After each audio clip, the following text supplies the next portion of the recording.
got the power, you got the power, we got the power. I've got the power, you got the power, we got the power.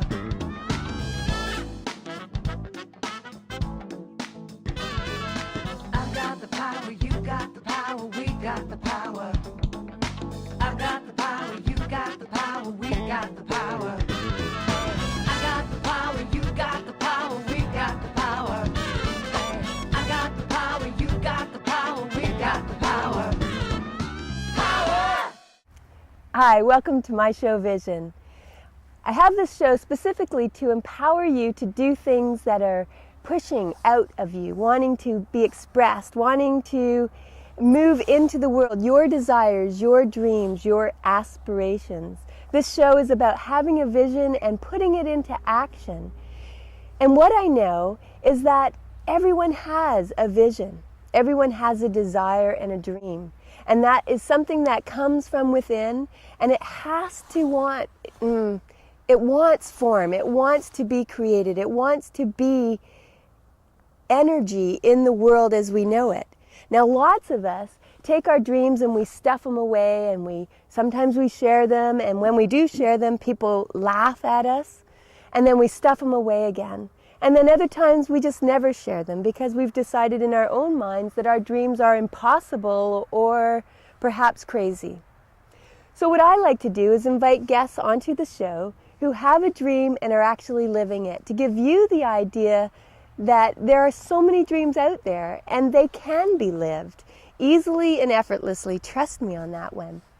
Today I have a special guest. She's a Campbell River resident, lived here all her life, and has a special dream. And so I'd like to introduce to you Susan McLaughlin. Hi, Susan. Hello, Jill. How are you today? I'm great, thank you.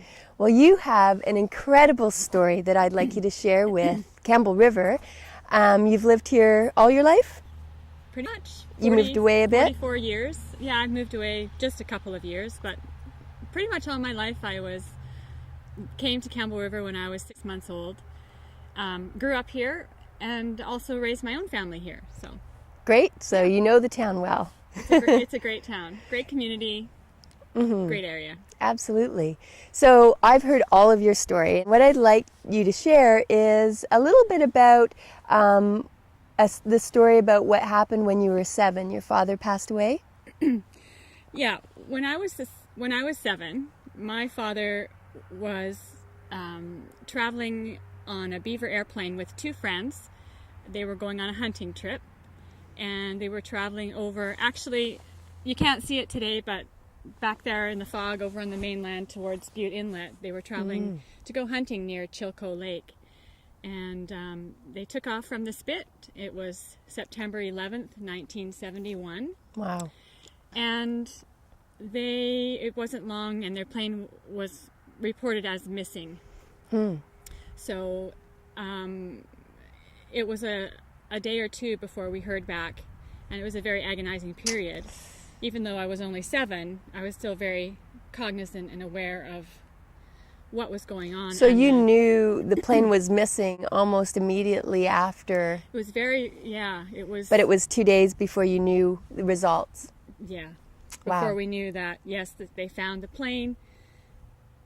Your hopes that maybe they found that, people were surviving and survivors, but that wasn't the case, and they had found the plane, and search and rescue confirmed that all 4 men aboard were killed.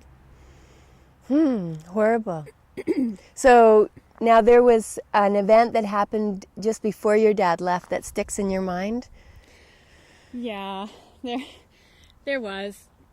Because I was only 7, remember, and I guess I really didn't want my dad to go away. I was his little princess daughter, and I couldn't see why he had to go away and leave me behind. And I didn't want him to go. And I remember him coming out all dressed up in he had his big hunting pack on and big boots and camouflage gear, and I was looking up at him, and he wanted to give me a kiss and a hug goodbye. And the only way I knew how to convey to him my unhappiness and the message that I didn't want him to go, I guess, was by refusing to give him a kiss and a hug goodbye.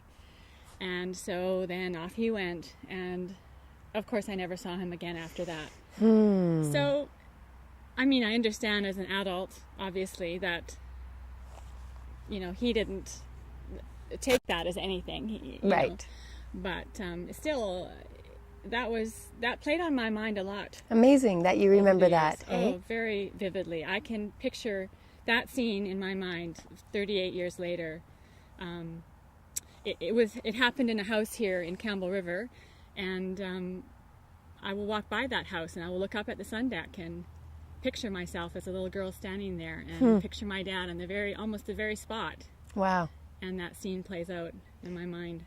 So there was an event that happened that brought all of this to your mind, right, I guess last year, right? There was something that happened specifically that brought this story up in your mind, that it's become part of what you're doing today. Yeah. The event that you're talking about is to do with a gift that was given to me just last year. An old family friend and a colleague of my dad's, he was a land surveyor here in town. He had a business called J.R. Austin and Associates, and his partner, Jack Chicallo, after my dad was killed, Jack came over to Campbell River to run the business and relocated here. And I spent time with his family a lot in my growing up years. He had a daughter, or has a daughter that's the same age as me, and we were very good friends. So just Jack is still in town here, and you know, we stay in touch from time to time. But all of a sudden last year, he comes to me at my office, and he hands me this little baggie, and he says, "I've got something for you. I found this in a drawer." And so I put out my hand, and I should have brought the coins. I put out my hand, and he puts this little baggie there, and I dump out what's inside, the contents, and I get these coins. There's 9 of them. There's quarters and dimes and nickels. They're just regular coins, but they're all black. Wow. And they're charred and burnt. And he said to me, "Those are the coins that were found by the search and rescue worker that found your dad's body." So wow, that was just last year, and a flood of emotions came over me, and I was moved by this, that after all these years, these coins would find their way back to me.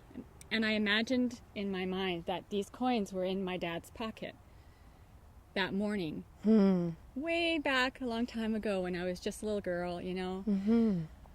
They were in his pocket when he wanted to give me a kiss and a hug goodbye, and they were in his pocket when I refused, and they were in his pocket when he flew away off on that airplane. They were in his pocket when he crashed, and they were with him when he died. And now they found their way back to me. Neat. It's just such an amazing connection. And I just all of a sudden realized that, you know, it's time for me to maybe to do something around my dad's death. Because being a little girl, I never had a chance to really do anything to kind of bring closure and to honor my father. And so... Wow, great story. So, okay, so then the story goes on, and what I know about you is you're an active person, right? You love to run, and you've been in some... triathlons and some half marathons, and I've been up Kilimanjaro recently. I cycled down the Oregon coast. Nice. Solo. I do the Cusum climb. Cool. So I always I love the wilderness. I love the outdoors. So you and your dad have a lot in common, remote. obviously. Yes. And so you were out in the woods running one day, right? And you had this idea. That's how it happens, right? That's what I know about visions, right? It's like you're just all of a sudden, it's like poof. So at this point, I'm already an active person. I love the wilderness. I love the outdoors. I love to travel to remote and wild places. Then I've been just